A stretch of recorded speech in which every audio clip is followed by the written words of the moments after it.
Salam qarindoshlar, uyga to'rt atay deb bir telegraf shirkatiga borgandim. Hozir Samsung vaqtidagi bir uskuna chiqdi. Shu uskunani tortdim. Sim doktordan jiq yaxshi degandi. Ma'qul deb tizimlatgan. Bugun ketdi bu.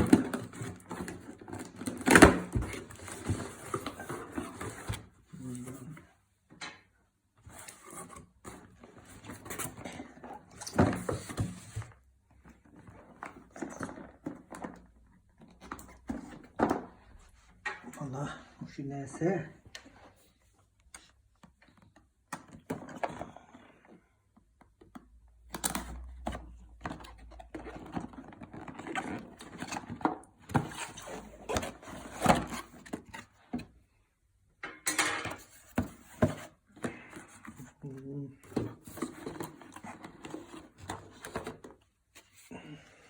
Allah.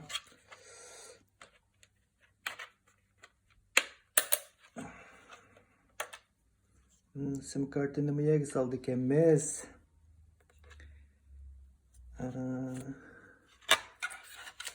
Mayedin işkidan hem tor simi çıkıdı ken.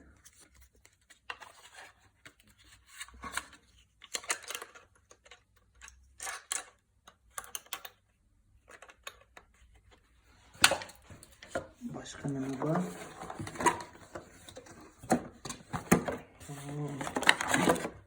Toksim eken.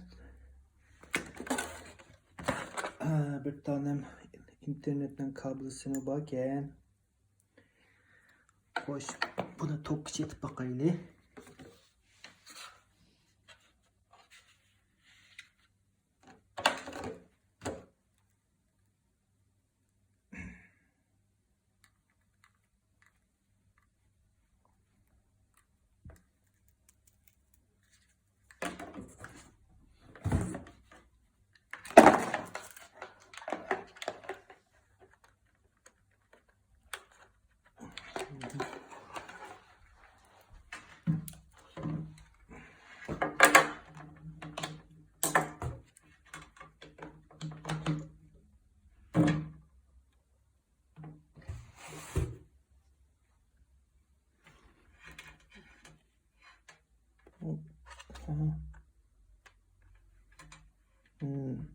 Sim kartını silip pot çatsak pot torda akışıqqa başlaydı ekan.